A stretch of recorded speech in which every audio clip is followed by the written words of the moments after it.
What's up, Monkey Royalty? It's Kaz, and this is my full-on Black Luong tutorial and guide where I'm going to go over all of Black Luong's moves and what to do when you see them and where are your vulnerability windows.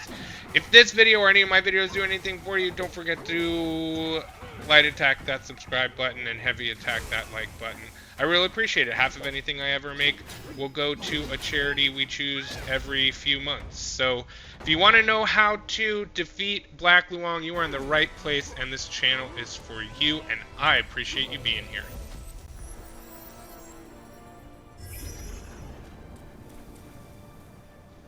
The first move we're going to look at is the swipe and fly, where Black Luong swipes the orbs out in front of him and then leaps over and tries to pounce you. And then as you're trying to attack him, he follows up with a move to shoo you away. So again, we're going to kind of see this one swipe out in front of him. That tells you he's going to launch. He launches. You should perfect dodge there. It's a really good opportunity. The timing seems to work out. And then while you're attacking, he's gonna swipe at you to get away from you, which so many bosses do in this game. So you either need to get a few licks in and get out, or you need to perfect dodge or dodge out of the way when he does that follow-up attack.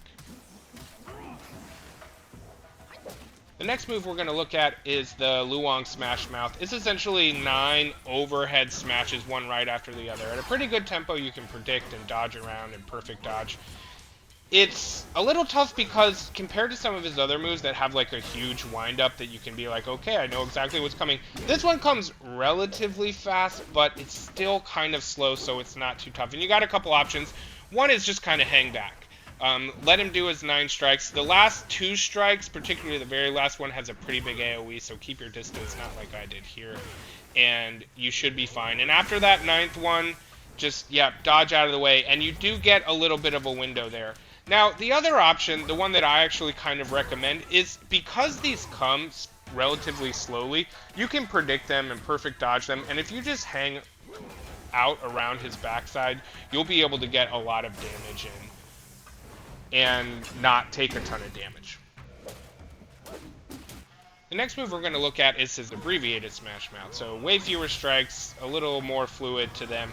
But essentially, this is another relatively quick build-up, and then he just starts kind of smashing the ground, you know, pretty much overhead. And it's just 3 overhead smashes. The last one has a big AoE. He's sort of rotating while he does it, so I'd recommend just kind of staying away.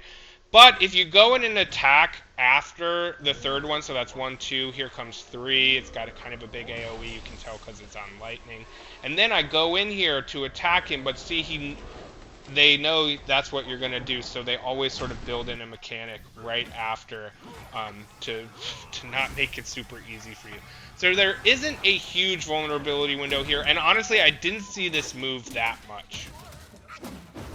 The next move I just call Get the Hell Away From Me. A lot of the bosses have something like this, where essentially you're doing pretty well, you're getting some damage, and then they have a move that just is like, I know you're really close to me right now, and I'm going to make you get away from me. So the wind-up here is not super long too, which is kind of why it sucks, but you can see both of the orbs become kind of electric, and he starts smashing them together. So the way to actually deal with this, because the build-up is pretty quick, is actually just to not continuously attack Black Luong from close range for long periods of time, but rather go get your licks in, get some good focus enhanced attacks, transformations, whatever, and then get out. That's what I would recommend. The next 2 moves I'm going to show you have a similar build-up.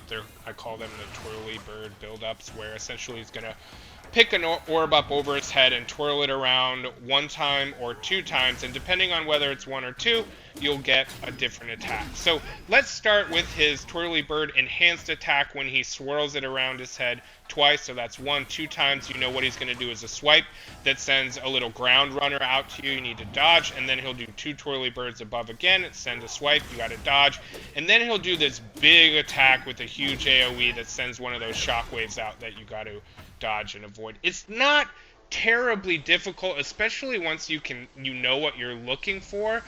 you know, like, the timing of this is not that tough. You just dodge when it's relatively close. You've got plenty of time to sort of pick up him and his move again. 2 twirlies, sends another runner to you.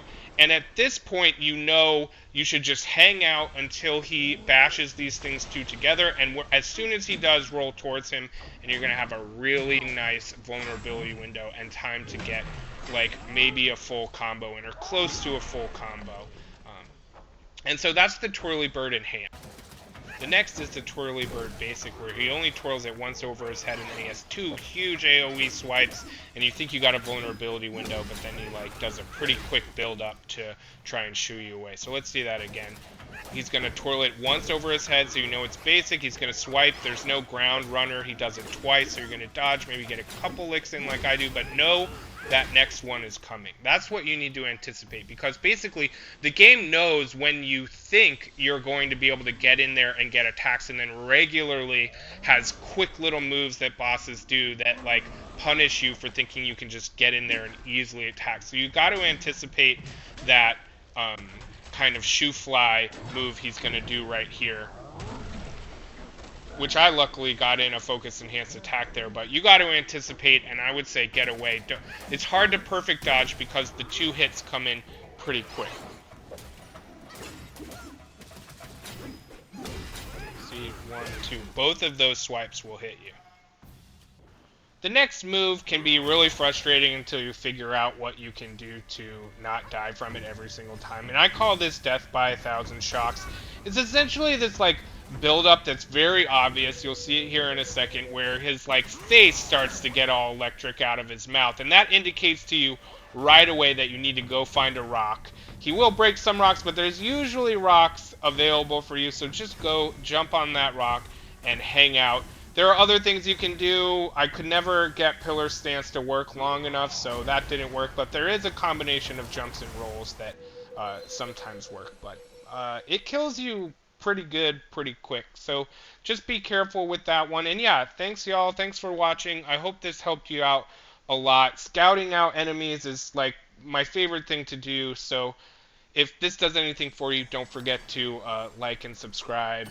I really appreciate it. Take care of each other, and I'll see you next time.